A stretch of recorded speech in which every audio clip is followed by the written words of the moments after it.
What's up, world? Welcome to a beautiful, beautiful weekend.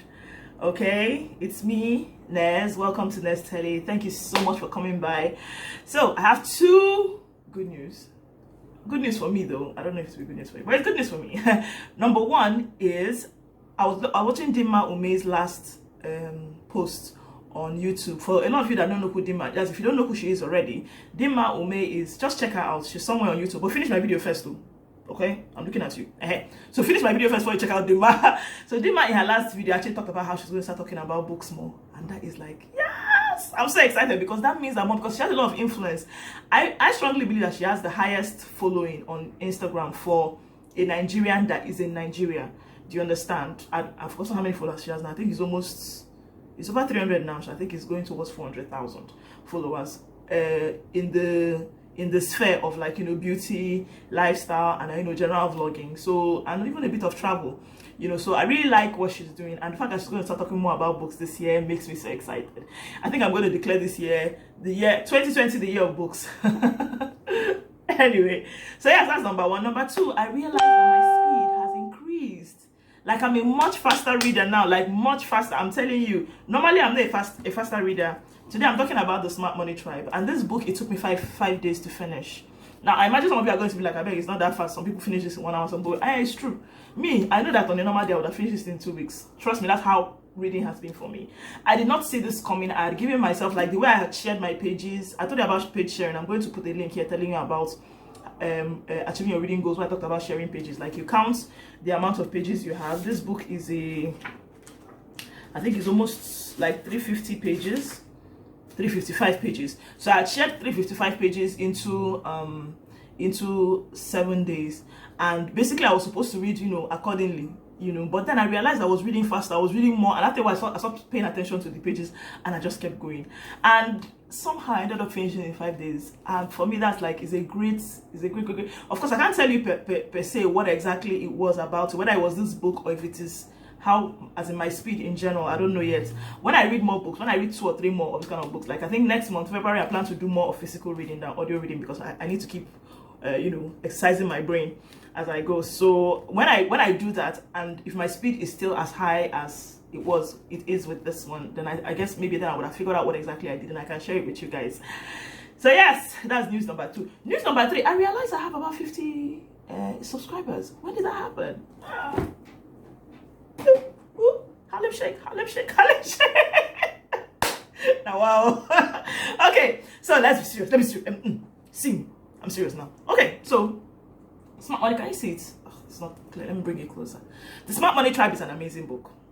Okay, when I read this, when I got the book and I saw the pack, the names in front, I was like, you know, because the Smart Money Woman, I talked about it. I'm going to put a link to that one too. Smart Money Woman was about a lady called Zuri, and then about 4 of her friends. She and 4 of her friends, they all had different financial situations. They were in different stages in their lives, and the different stages in their life basically told a financial story about who they were. Do you understand? The main focus was Zuri then, though. But in this book, it was about, the tribe was now she and her friends. So it was more focused on everybody's money matter, more focused than it was before. I'm going to do a quick rundown of each character, so that, you know, you will know if you're interested in reading, because I really think you should read it.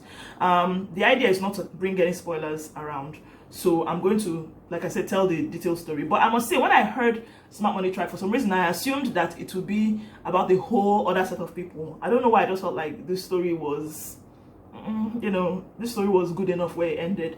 But that's where I was. So the story is Zuri. Zuri was the original, that was the Smart Money Woman. I'm calling her the original Smart Money Woman. That's a horrible word, but I'll say that she was the original Smart Money Woman. In fact, when Arese Ogu finished the original book, people assumed that she was the person, because of how detailed the story was. Well, basically the story of Zuri is that she was broke in the beginning of Smart Money Woman. She was having car problems. She was supposed to do her health checks. She was owing rent. But, you know, she was basically someone that splurged a lot. Like, she had a lot of designer bags. She was always buying a Shebi. She was always doing the most and all that. So, like, she realized that she wasn't making the best money decisions.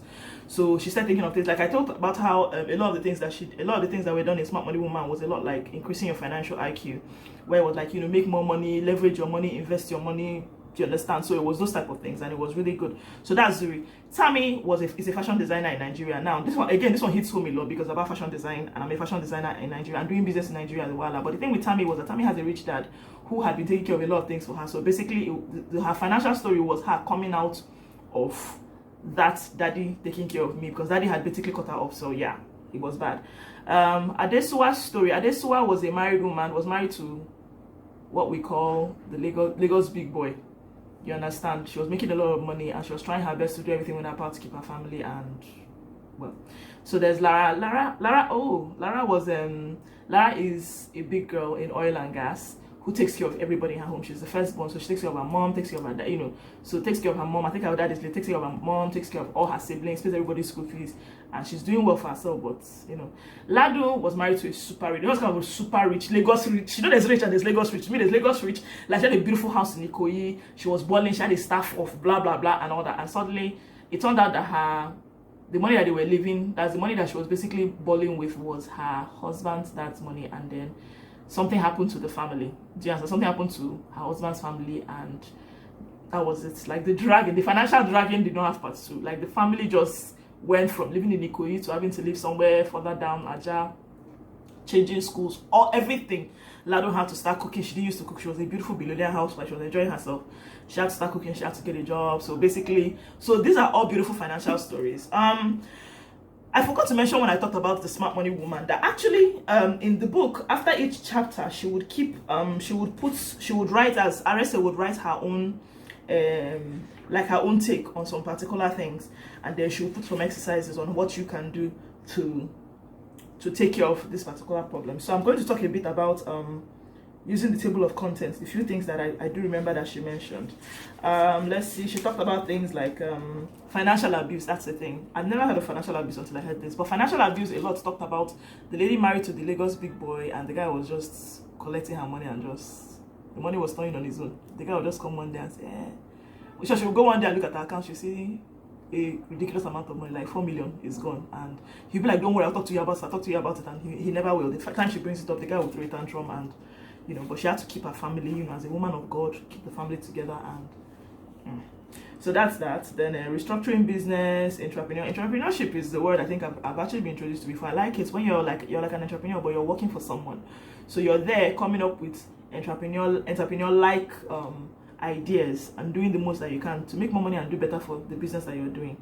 Then living your best life doesn't mean that you should break bank and go broke and stress everybody. I think another one I remember well was the one she talked about scam. That one I laughed so hard because she threw one crazy shade. I see you. She was talking about how two ladies were talking like, yeah, just like the other day I heard about Japan silver. I said, RSA. the shade. Oh my God, it was funny, but it was good.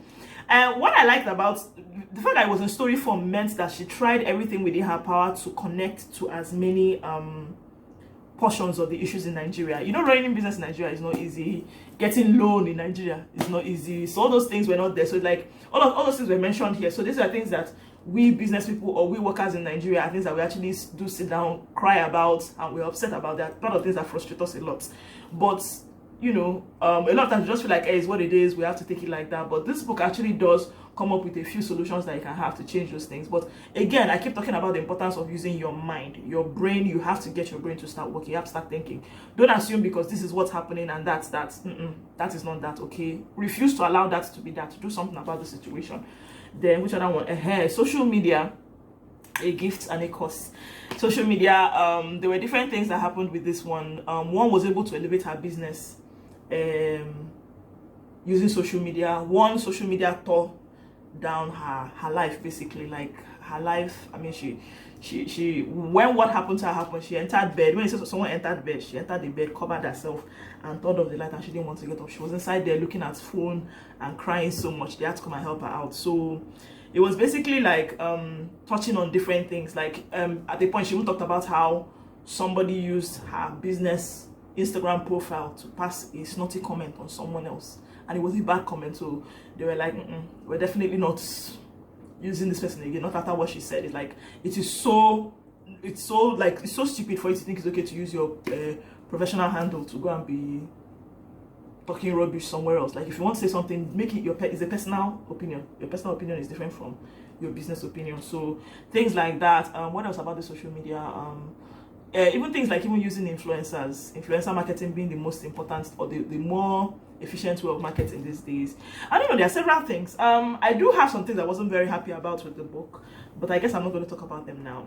Or I don't think it matters. Like in the end, I think it's worth it. I bought this from Roving Heights. Everybody that is interested, then you can check out Arese Ogu or just check Smart Money Woman on, I think she's on LinkedIn, and you can check out Instagram. There's a number you can call, and the number you can call there, and then you can order the book and it will be given to you. I mean, well, I noticed yesterday that she was even doing something where she said that if you can post a picture of you and your friend reading this book, you can win a free trip to, was it Dubai or South Africa? You can win a free trip somewhere. So you can check that out. I think it's very fun.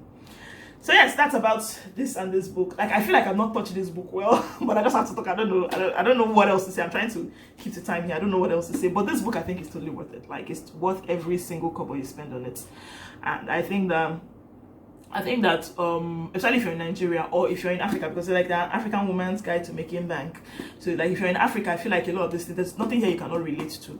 I did wish there was a wedding. Yes, that was my major wish. I wish there was a wedding because I feel like it would have been cool to address the wedding madness that is Nigerian more often than not.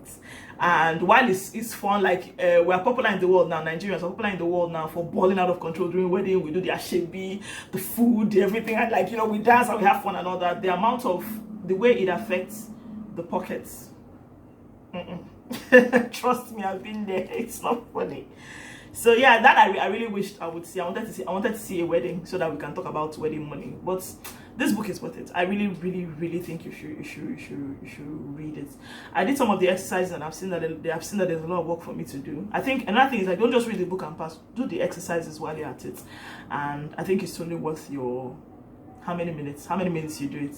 And then I do plan on going back and reading more of the exercises and reading some of the things that she wrote in there. So that's it about this book. So to you, how you doing?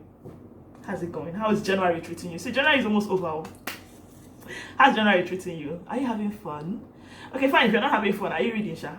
Try and have fun with reading. A book would make your imagination go wide. It's a great escape for whatever it is you're going through. I'm telling you. Read a book. Read any book that you find around you. Read it and your mind is good. Your mind will thank you for it. Your imagination will be. Do it. And while you're at it, don't forget to like. Don't forget to comment, don't forget to subscribe, and don't forget to share to your friends, because we all need to read more so that we can make smarter decisions. Thank you so much for watching.